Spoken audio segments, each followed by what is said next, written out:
All right, let's talk about something that sounds like pure science fiction but is happening right now, an AI brain transplant. We've got these absolutely massive, unbelievably smart AI models out there, but somehow we're interacting with all that brain power on the tiny little device that fits right in your pocket. So how on earth is that even possible? Yeah, that's the big question, isn't it? How do you take an AI that needs a whole warehouse full of servers and basically squish its intelligence down onto the chip in your smartphone? Well, the answer is surprisingly brilliant and, honestly, a little bit controversial. Okay, so let's get right into it. First things first, we got to wrap our heads around the sheer scale of this problem. We are talking about a fundamental mismatch, a giant brain trying to fit into a tiny phone. So on one hand, you've got the teacher AI. Think about the big guns like GPT-4 or Claude 3. These things have billions, sometimes even trillions of what are called parameters, kind of like the neurons in their brain, and they guzzle energy like you wouldn't believe. Then on the other side, you've got your phone. A miracle of efficiency, sure, but with very limited memory and power. It's like trying to pour the entire Pacific Ocean into a coffee mug. It just doesn't work. So how do we bridge this impossible gap?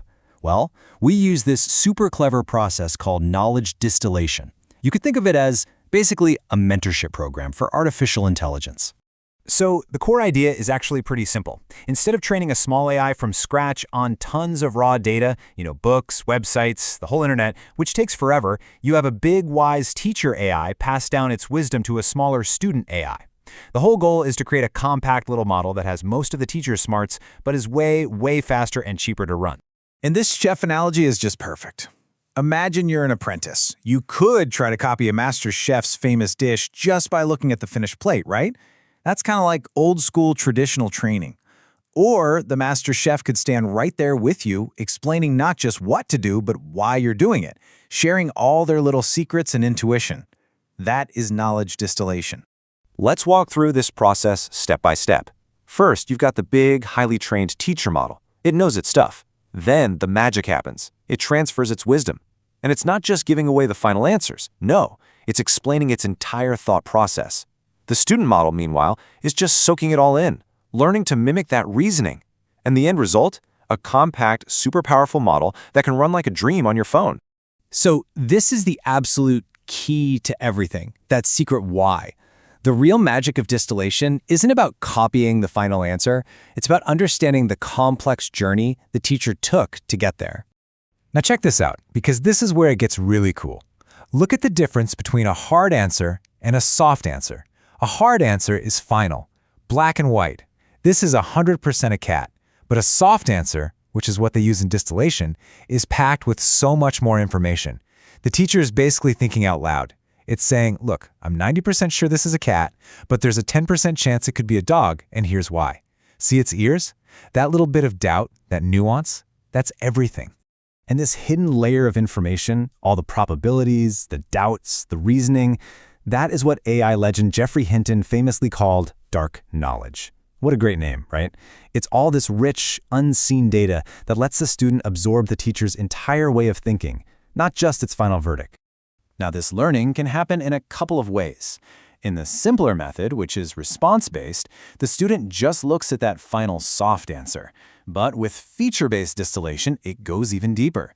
The student gets to literally peek inside the teacher's brain and watch the intermediate steps. It's like the difference between just getting the answer to a tough math problem versus watching a mathematician work through every single step on the chalkboard. But, whenever you have a technique this powerful, there's always a bit of a dark side. It's so effective that it led to some real-world drama, the DeepSeek copying scandal. And this is where AI mentorship gets ethically messy. So this company, DeepSeek, suddenly comes out of nowhere and releases these small models that are just unbelievably good. They were so powerful, so fast, that the entire AI community kind of stopped and asked, wait a minute, how did they do that? How did they make this huge leap seemingly overnight? And the allegations started flying. The theory was that DeepSeek had been feeding prompts into its competitors' models, like ChatGPT and Claude, and then using their super sophisticated soft answers as the teaching material for its own student models. I mean, think about it. It was like getting a private tutor for free, except your tutor was your rival's multi-billion-dollar AI. And then came the smoking gun. Users found that, in some cases, DeepSeek's model would literally identify itself with its teacher's name. It was like the apprentice chef accidentally saying, "I am Gordon Ramsay." The student was revealing where it had learned its lessons, and it wasn't from an in-house teacher. And this is the core trade-off, right here. On one hand, traditional training is slow, it's expensive, you have to learn everything from scratch. But on the other hand, knowledge distillation is incredibly fast and efficient because you're learning from curated, smart data made by another AI. But that speed comes with a huge ethical risk of what many would just call AI plagiarism. But the story doesn't end there. In a fascinating twist, this whole process has led to some truly mind-bending results, and it points toward an incredible future for AI. First, let's be really clear. This technology is already everywhere. The reason your voice assistant can understand you instantly, or your phone can do real-time language translation without connecting to the cloud, is all because of knowledge distillation. It's the secret sauce behind having powerful AI on small devices. Now check this out. This is one of the results from those DeepSeek experiments. A tiny 7 billion parameter student model actually scored higher on a reasoning benchmark than a much larger 32 billion parameter model. The student literally surpassed the master. How is that even possible? The theory is fascinating. See, large teacher models can sometimes overthink things, leading to errors or what we call hallucinations. The smaller student model, with its limited capacity, is forced to be more efficient. It filters out all the teacher's unnecessary noise and just focuses on the most important, core logic. Its limitation becomes its strength. And that leads to the final, futuristic idea, self-distillation. What if an AI model could become its own teacher? It could generate its own soft answers, use them to train a new, slightly better student version of itself, and then repeat that process, getting smarter with each cycle, all without new data from the outside world.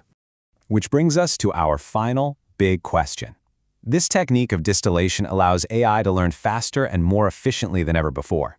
But if it can learn to teach itself, creating better and better versions in a recursive loop, where does that process end? It's a question that takes us from the chip in your phone to the very future of intelligence itself. Thanks for joining me.